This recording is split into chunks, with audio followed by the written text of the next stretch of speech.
It's another brilliant weekend's racing, and this is the Punters Guide to try and stay in the direction of a few winners. And I'll be honest, I am really excited by the weekend action. 8 races look forward to on ITV across Warwick, Wetherby and Kempton. As always, Frankie and Joel are alongside me. And boys, Joel first, are you as excited as I am this weekend?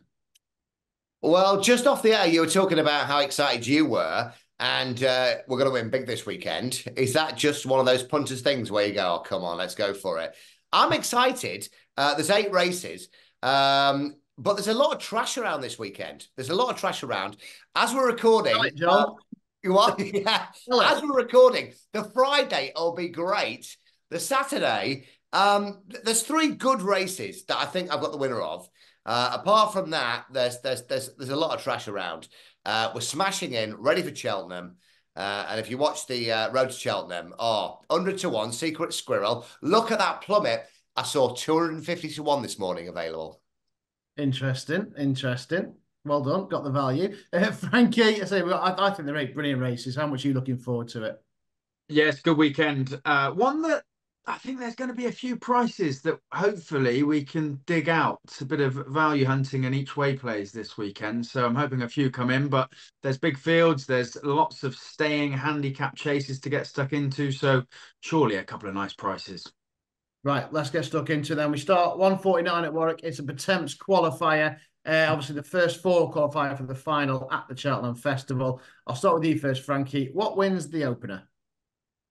No matter what wins, is it? Do we just get too carried away with saying Gordon Elliott's will come second? Is that will that go and win? But Well, Mount I did the stats. Well, I'll have a look at this. GC runners. He's had 3 runners in the last 4 years.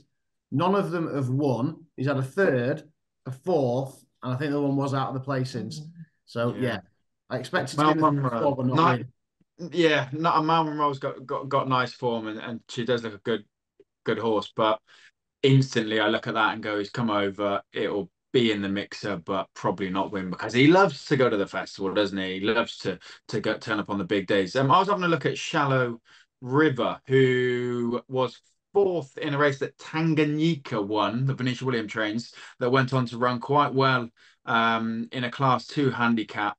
And I followed that form last weekend and got stung a little bit. The horse ended up finishing second, but the jockey probably got there a little bit too soon. And I still think that form is decent form. And then recently, Warwick and Kempton was second, and in 3rd was Sabrina, horse who I think is decent over a staying trip. So Shallow River's only got to carry 10 stone 8, and Bradley Harris takes off a further 5. So not much weight to carry at all over 3 miles. I think has finished behind horses that are potentially well handicapped and should go in with a chance at an each way price. Interesting. And Shallow River, is that the Mick Fitzgerald Racing Club colours? Good question. Yes. The Second Chance Partnership. It used to be. Oh, it might still be. I'm not sure. Anyway, they're very similar. Joel, the Betemps qualifier. I have got a view on this. I'll give you mine shortly. Joel, come on, give us a winner. I'm hoping you're saying the same as me. A trainer we've had massive touches on, Melroley, Kintara. Are you all over this? The yellow colours, 13 lengths at Lingfield twice. Charlie Deutsch is on it. I just looked at this first of all, and I'm going, right, Gordon Elliott always finishes 2nd or 3rd. As Frankie says, always in the mixer. Kintara for me every day of the week. And no disrespect, as we always say to Mel, the trainer, but he's not Gordon Elliott. He's not Rich Ritchie. He's not Rich Ritchie's colours as far as it goes to Mullins. I was all over this at 11 to 4, 3 to 1. Are you going to agree? I am agreeing, yes. Very much so, yes. We're definitely all in. You mentioned Gordon Elliott, to say Cider Burley was 4th in this.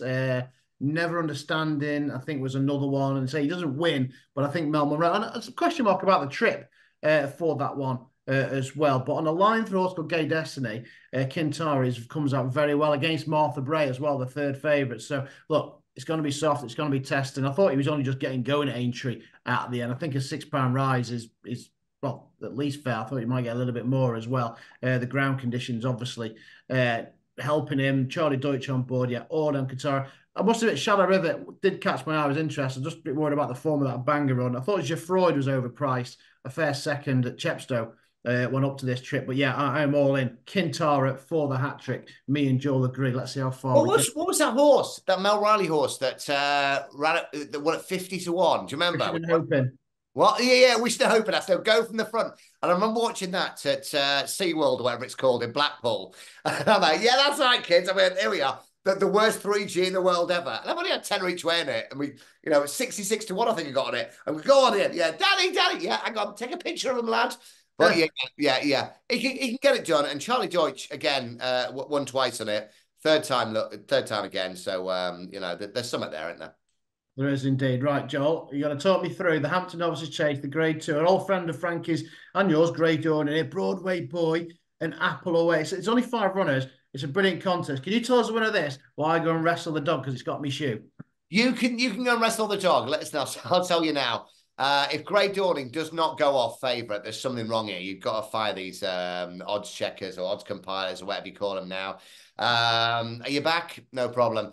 All about Grey Dawning. I was at Haydock that day when he smashed the Irish challenger that came over, won by, 9-10 lengths or something like that. We put it up for the weekend. It was fantastic. Not convinced by the Apples away thing. We'll get the mayor's allowance. And what was the other one there? The one that Sam Twist and Davis rides, Broadway Boy. Yeah. Really like that horse. I think it's done enough for the season. Is it 5 runs now? It looked out on its legs last time out. So I put a line through that. They're all pretty much of a muchness. I'm recording today of 5 to 2, 9 to 4, around that mark. And I think Grey Dawning is easily nap material for the weekend. Hopefully you're going to agree, or Frankie, are you going to disagree? I'm finding it really hard to split them, Apple Away and Grey Dawning, mostly because of the difference at the weights. Apple Away gets the weight, yeah. It's a lot of weight from Grey Dawning, and I know that Grey Dawning beat Apple Away over 2.5, but Apple's Away won the Sefton at Aintree, was probably just getting into the swing of things over fences, up to 3 miles, and getting the weight. I don't know, Joel. I'm not sure because that race that Grey Dawning nearly won was a good race. I'm not convinced she's that good. Destiny in there and everyone and what was the other horse in third as well? Ginny's Destiny won. Grey Dawning was in second. Trelawn was in third. That is a very good race, but it's the difference at the weights for me. Over 3 miles. Apple Away, I think. Grey Dawning. I was there in person at Haydock, and that day I was blown away. I came back and watched it on the TV. Surprisingly, it looked the same. But I was absolutely blown away. And I know what you're saying about the weights, and I tried to get that, but Grey Dawning blew me away. And there's 3 horses at pretty much the same price. And any one of 3 could start favourite. But if I'm pricing that up, I'm pricing Grey Dawning up. Easily. You could ask me tomorrow, and I might say Grey Dawning. I'm struggling to split them, but.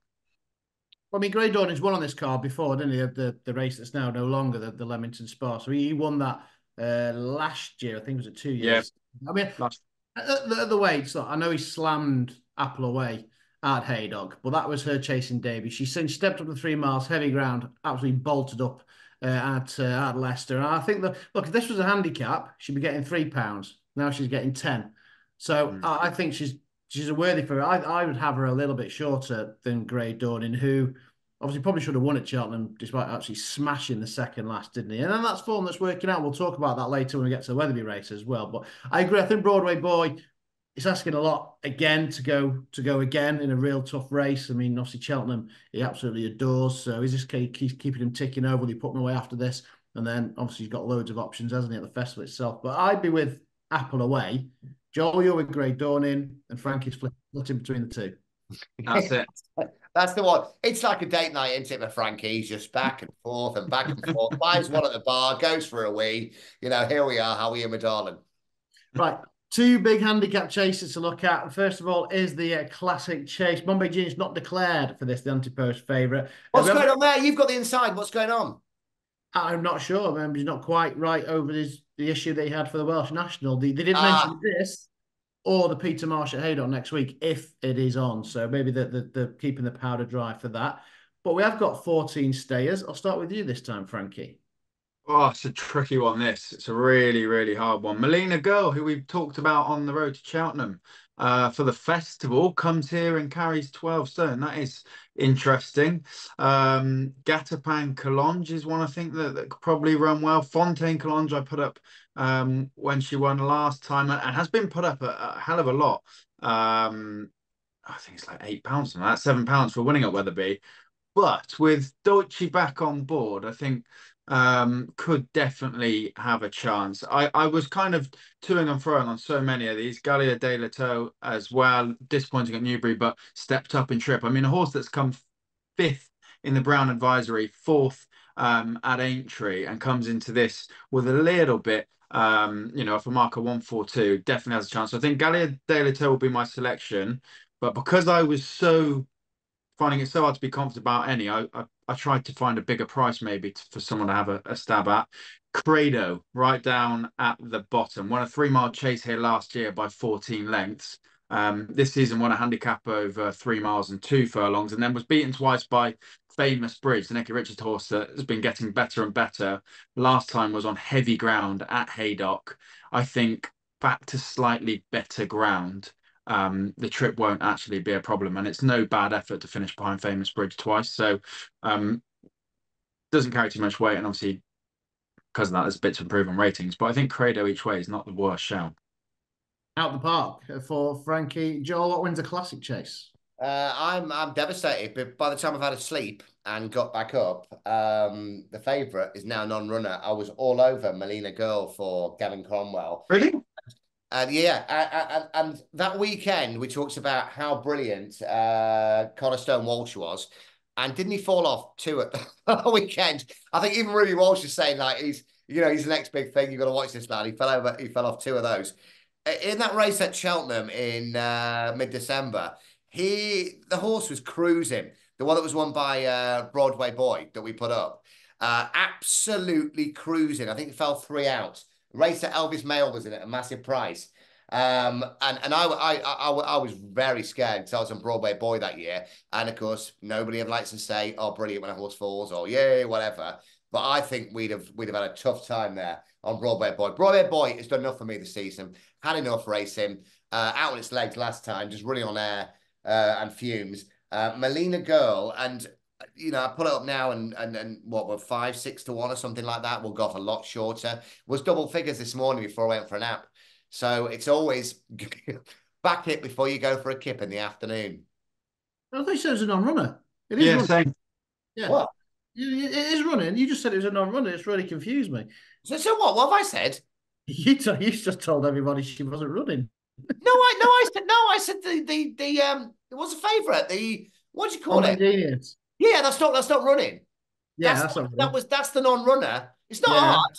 Yeah, it is when you say the name Melina Girl.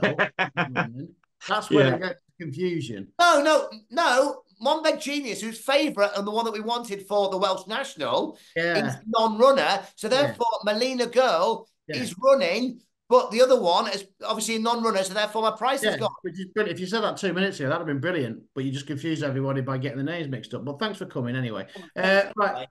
Come back to sleep. Right. Classic chase. Who wins? Beauport. In the absence of Mama Genius, there's definitely a race in him. I'm adamant there's a race in him. So he'll carry one of my selections. And at a bigger price, I'm going to back Rapper. Alice Stevens, very good value for a £5. She's ridden this horse twice. It pulled up because it bled, and it got pulled up for the regular heartbeat. So she hasn't got the best record on it.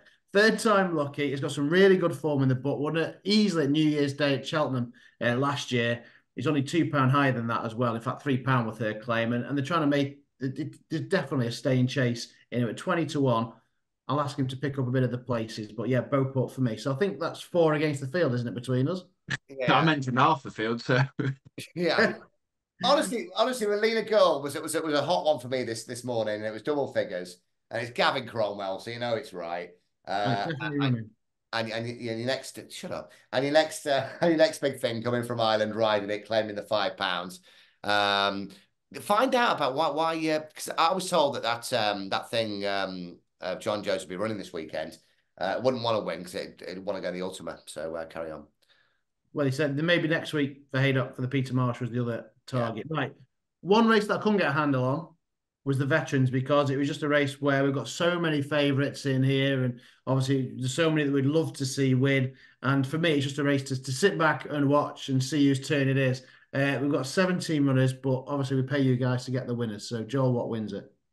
Do you remember me putting up I Write even before Frankie joined the team? This is, I mean, Frankie was still at school at this point. I think I put up I Write for the Gold Cup. Do you not remember? Like 50 to 1, whatever. I think we were in 4th or 14th or whatever it was. Look, there's a real opinion on these races as far as you either like them or they should be in a field. I love watching them as long as they get round, and if they're knackered, pull them up. You know, there'll be 14 different favourites by the time the race goes off.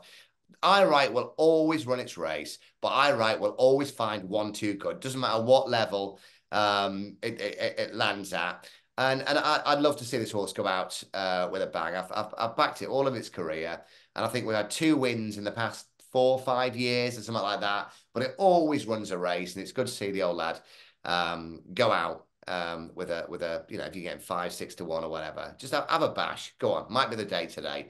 It's a great watch, but it's not one to get your hard earned on, is it? Unless you've got a really strong fancy. It isn't, and that £7 claim, he always carries big weights in Dylan, what's his face? Johnston, yeah.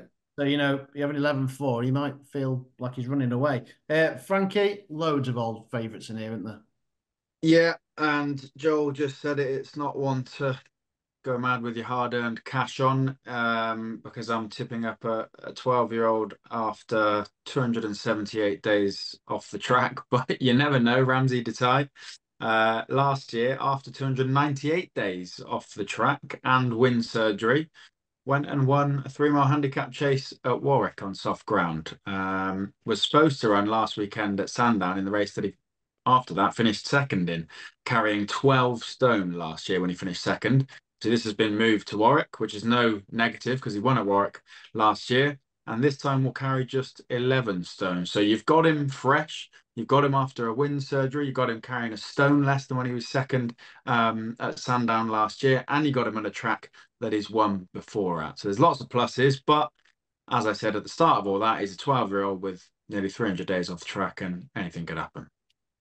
Interesting. I like it. Lovely analysis. Right, let's move to Kempton. Then before we get stuck into the ITV races, I know we were texting each other a couple of weeks ago, well, a few weeks ago, Joel was, because he'd read David Maxwell talking about this all-in new running in France, and he's actually coming over to run at Kempton. Noel George, he's got history at Kempton on in the last few weeks. David Maxwell on board, but did we discuss the run at Doncaster the other day? It's interesting. I am shocked. You texted me yesterday. I've had a really busy week, generally, in like I've got a proper job. And you said David Maxwell, LOL, what it was, something a jury or whatever it was, the bumper that Harry Skelton won. And he looked like Luke Morris. You know, he was definitely going for it. I watched it back today. I had no financial interest in it. And look, I know David Maxwell's an amateur, but so is Paddy Mullins. So is Jamie Codd. And you know when he's just not good enough. I'm so sorry, and I hate to cast any shade or whatever these kids say nowadays, but that was not off a yard yesterday. And I think I think it was outrageous, and the stewards did not look into that at all. It was outrageous, one of the worst I've seen for a long time. A long time. And we can be AP McCoy, the greatest sportsman that ever lived, and we can say he puts a lot of money in the game, he rides on horses, he got a lot of enjoyment. But Jesus, that was up there with Langadam. I mean, God, this is not just poorly judged. One for the tracker. Yeah. No, it really wasn't. I watched it back 3 or 4 times just to make sure. And the winner had gone and was being absolutely, for a bumper, was having the living out of it. And I'm watching it, and David Maxwell does not move. Now, I've watched David Maxwell, you know, and he takes the mick out of himself not being great. But there was absolutely zero effort made until that other horse had gone. And then the horse flew. It's everyone's tracker. Wherever that goes next, that's odds on. Right, let's move on to the TV races then at Kempton. Only 7 go in the 130, 3-mile handicap chase. This is another one that I like, and you probably know which one it's going to be. Frankie, we'll start with you this time. I'm not sure which one you're going to back, but Phlegmatic's going to take my money. Just because he's running two decent handicaps behind horses that a big fan of. Your Darling can only win once a year, first time out at Ascot, and Phlegmatic was second to Your Darling on that occasion, and that was a really good performance. And then third in the race that Victorino won, and Yeah Man was second. Again, two horses that were doing well in handicaps and were both fancied on the day. So Phlegmatic's potentially been quite unlucky, really, and just finished behind horses that have taken advantage of their marks. Phlegmatic stayed on a marker 137 for this. Tristan Durrell takes off £3, which is certainly no negative. So I think one that now in a race where I can't spot any obvious horses to go and beat him, I think has a pretty good chance of actually getting his head in front for once. Yeah, Fabio, it was a good run last time out. Joel, what are you thinking about here? I nearly went nap on this, and I completely agree with Frankie with Phlegmatic. I love Tristan Durrell. He claims a 3, best jock in the Skelton stable, and a great judge of pace, the lad. I put down here on my notes, just unlucky, always bumped into one that's either well handicapped or whatever. And as Frankie exactly said, there is nothing else there that's lurking. I really thought today is the day for Phlegmatic for Dan Skelton and Tristan Durrell. He's a really top jock. How have you not seen the top weight? How? Right. Why? Right. He's 6 from 9. He got beat on debut, second in a bumper. He was then next beaten in the Aintree bumper behind Lockaway, and he was then next beaten in the Albert Bar. They are the only blips on his record.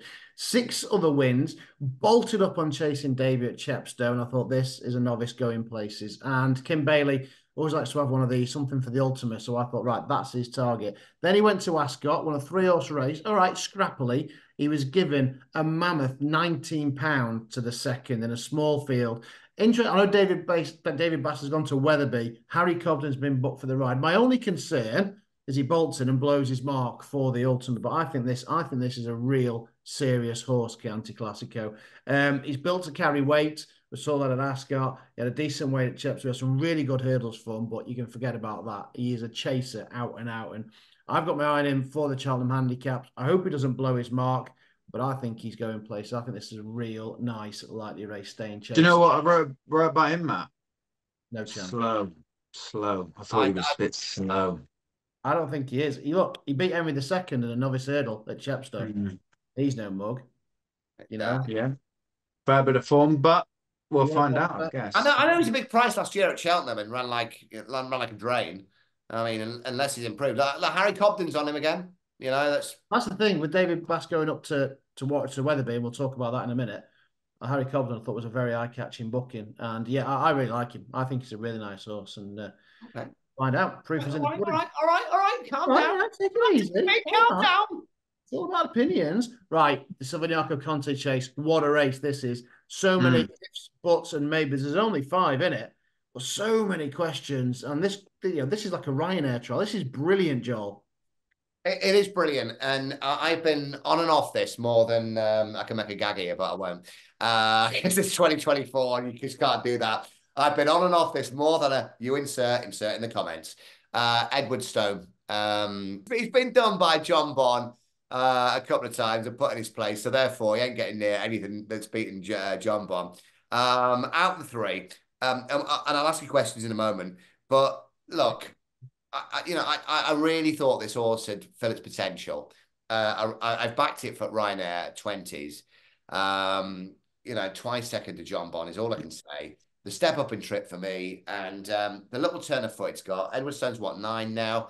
It's been a favourite of mine, and just looking through, I don't like Banbridge. I'll ask the question to you guys, if either of you do. What has Banbridge ever beaten? Tommy's Oscar. Yeah, Anne Hamilton's. He's quite good at finishing behind very good horses, isn't he? This is what I mean. So there is that. So I mean, he had Appreciate behind him. was that the Irish race where he was ridden to be placed? Yeah. So he beat El Fabiolo beat him 10 lengths. Yeah.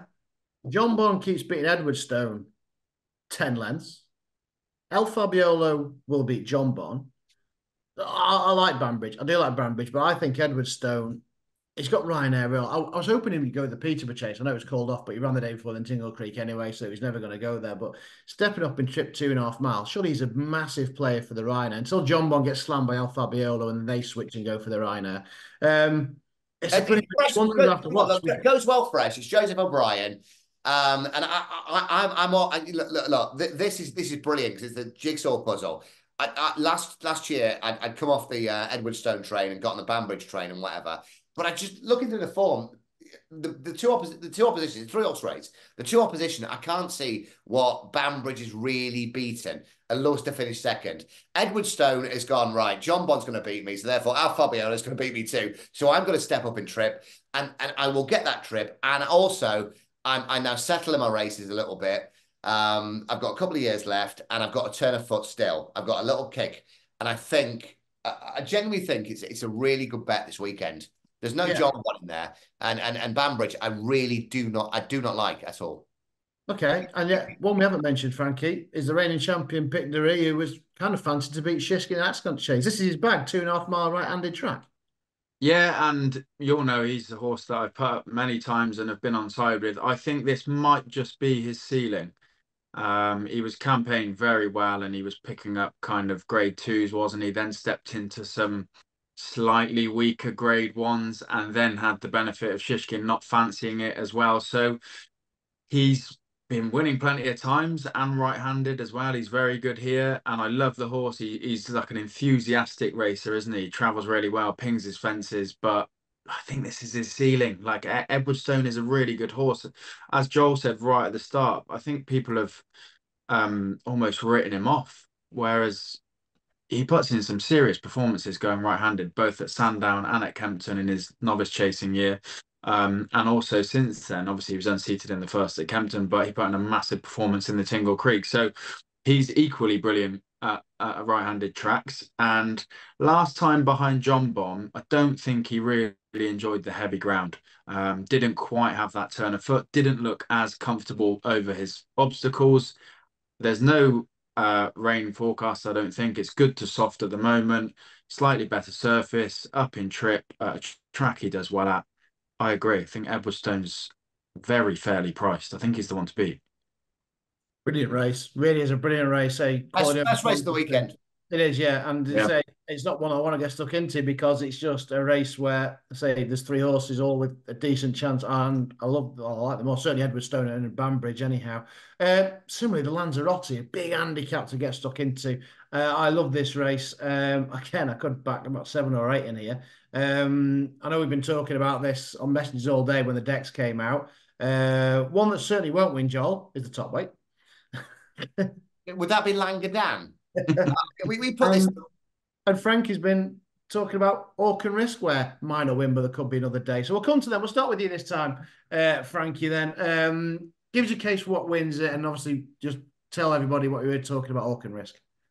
Yeah, I mean, again, big field. You feel like you're doing listeners a disservice if you don't dig out a 20-1 shot here, but there are.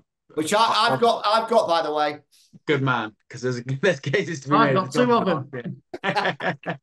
I'm surprised, Joel, if you're not making a case for Nemean Lion, who we did mention on the show the other week, and I have been banging on about the Greatwood, haven't I, and everything that's come out of that and keeps winning, and that continues with. Look Away didn't win the Cello, but managed to finish second, coming out of a handicap into a grade 1. So I've been banging on about it, but they all do keep winning out of that Greatwood, and most of them have raced since, some of them against each other. Nemean Lion's one that hasn't raced since and was unfortunate because clattered the last, I think, or the second last. So I'm still kind of marking that form up a bit. Nemean Lion was only 3 lengths behind Lucia when giving away weight. And the favourite for this Impostoir was just behind Lucia, but getting a fair bit of weight and has gone up for that second. So Nemean Lion, I do quite fancy. I know carries 11-11, but I think it's a really good horse. And again, following the Greatwood form line, I think is in with a chance. So that's my main selection. If I was trying to dig out a bigger price, Quinta Domar, I'd give a shout to. Midfield in the Martin Pipe a few years ago and big handicap at Aintree as well. Didn't happen chasing, but satisfactory return to hurdles after a break, and Bo Morgan takes off 5. So Quinta de Mar would be the outside stab. But Nameen Lion, I quite fancy here. Okay, right. Joel. Dan Skelton's got 2, and yet the first string's 40-1. Yeah, let's go to Frankie first of all. As far as the mean line, I've put that up twice as a nap. It's not run, so I don't know who's doing Kerry Lee's entries. It's in Amsterdam. Yeah, no, but Richard Patrick, I believe, gets stuck in Amsterdam, and he's doing the entries while he's there. You know what I mean? So I've not put it up this week, so therefore it'll win. So it's one of yours. Langadan, again, WhatsApp group earlier on. It's only £2 now, different to the Coral Cup mark last year. So if this finishes 45 lengths out the back of the telly with top jockey Charlie Todd riding this weekend, and no disrespect to Charlie Todd, but I don't believe it ever ridden a Dan Skelton horse in your life. How is this allowed to happen? Do you know what, though? I'll be honest with you. I should be Christian Williams. Yeah, but I love it because we all know about it. But there are horses that have been stuck on the same mark for 6 years, right? And this is as blatant as it comes. But I quite like it because as long as we're all on it. So Langadan, let's just switch it around. Do you know what? Imagine that hacks up at the weekend at 40-1. I'm going to go nap in this race. Ooh. And you will probably fall off your chair or say, is he been out with Richard Patrick? Mark of Gold for Gary Moore and Niall Houlihan. I arguably had his best season. He's been riding brilliantly. £3 lower than when he was 7th in the Martin Piper Cheltenham, beaten by 6 lengths. He's of a marker 136, which is, I still believe he's got some juice in it. If you look at the last couple of runs, Ascot, I think he was beaten 29, 30 lengths. And then at Kempton, 30 plus lengths. Gary Moore has been in form. This opened early in the week at 33s in places, into 25. It's been nibbled and nibbled and nibbled. I heard Gary Moore talk about it and said he'll run well. Gary Moore is, one for the good guys. He's at it as well, but he's a good guy. I really, really like this horse. This has been the plan for it. And Mark of Gold for me. I don't know what price we're going to go on. I mean, I presume it's going to be single figures. But I'd take 10, 12-1 now. Mark of Gold will be my nap of the weekend. Not even each way to win. Fell in this last year. He did. He was bang there. He was bang there as well when he fell at the second. And then next time out at Kempton won. Yeah. Course distance and a big F next to it. Yeah. 29 lengths 5th, 32 lengths 4th. Yeah. Yes. Are you having that, lads? Are you having it? You know what? I'll have a bit. You know what? I'm going to mention 3. Right.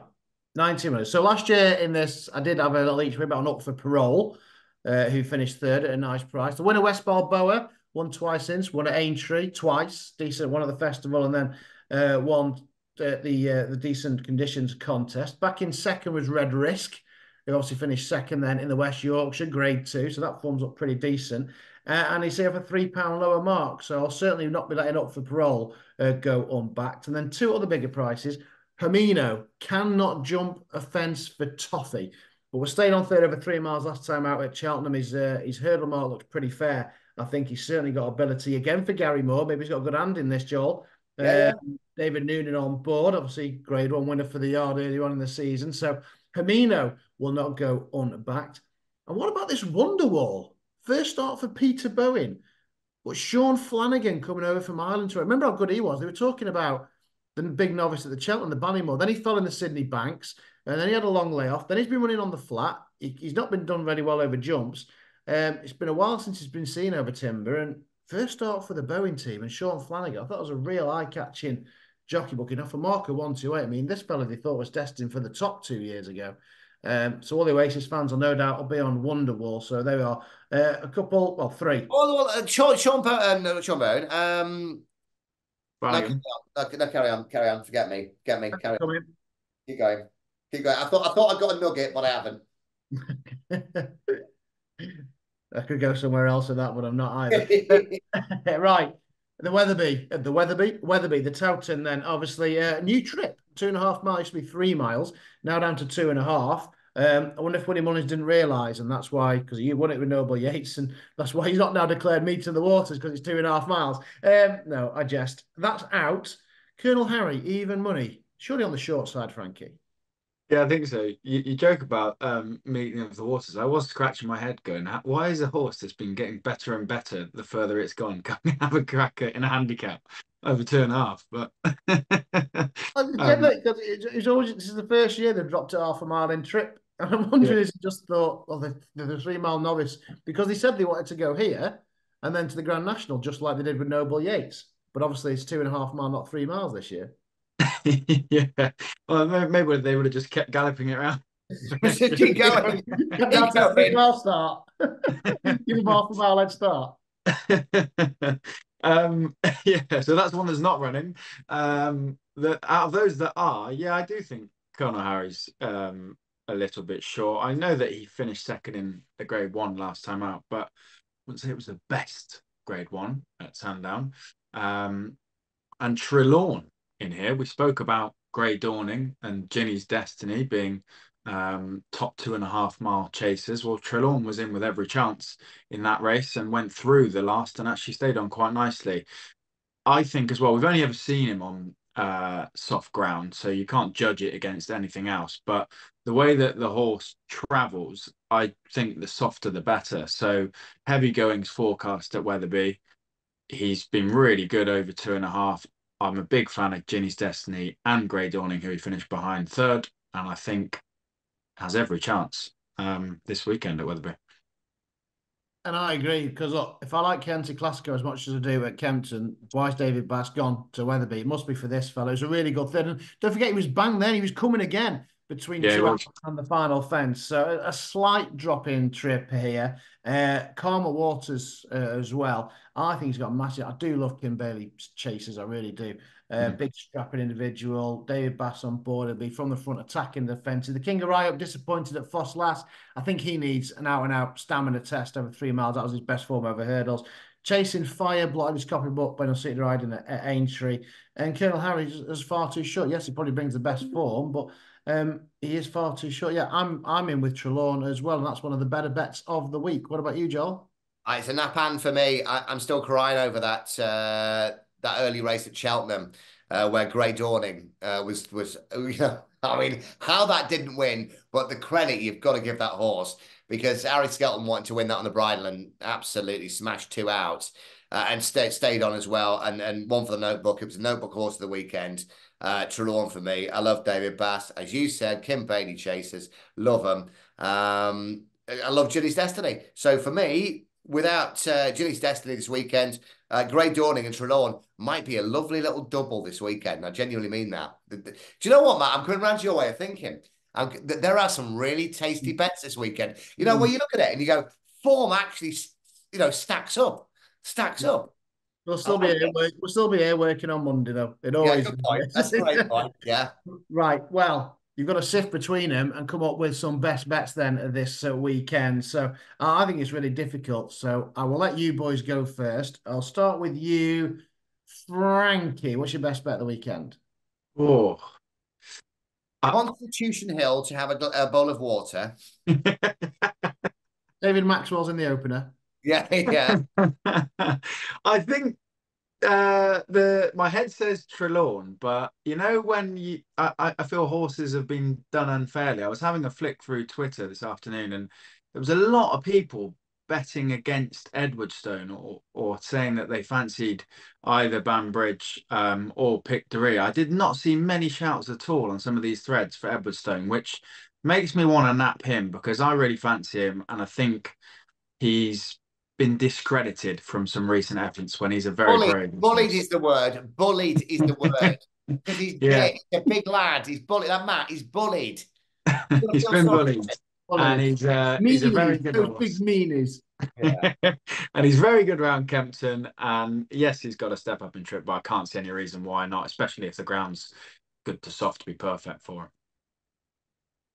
Love it. Frankie taking on the keyboard warriors and sticking with Edwardstone. Yeah, I can see the case. Joel? Edwardstone will be my next best, I think. Mark of gold. I'm going for it. As we look now, 16-1, 20-1 in a couple of places for the Lanzarote 4. Gary Moore and Niall Houlihan, who has had a sensational season. I hope Jamie Moore gets back soon because he's one of my favourite jocks. But Niall Houlihan taking over has been brilliant, and Gary Moore's been in top form. And when they click, they click. And they always say, for some reason, one for the good guys when a horse has been laid out by Gary Moore. Everything else, it's bent. But Gary Moore, it's one for the good guys. Yeah, just don't mention Nassalam to Frankie. I like Trelawn, but I think I'm going to go with our very first race in Kintar. I know Joel was all over it, and it used to be with Kim Bailey Kintar, and now with Mel Rowley, Charlie Deutsch on board. So I do like Trelawn in the Toten as well, but yeah, I think Kintara could be the one. So that's the thing. It's a great blend. There's some quality with the Edwardstone versus Pictory versus and of course a few big handicaps to get stuck into. For me, this weekend has got absolutely everything. If we haven't retired with all our multiples coming this weekend, don't forget we will be back for the Road to Cheltenham on Monday, reviewing what we see over the weekend. Just like and subscribe us here on YouTube, and you get notified of any new episodes, or you can take us wherever you go and listen to us with Spotify as well. Fingers crossed there's a few winners amongst them. Wherever you're back in this weekend, the best of luck, and please gamble responsibly.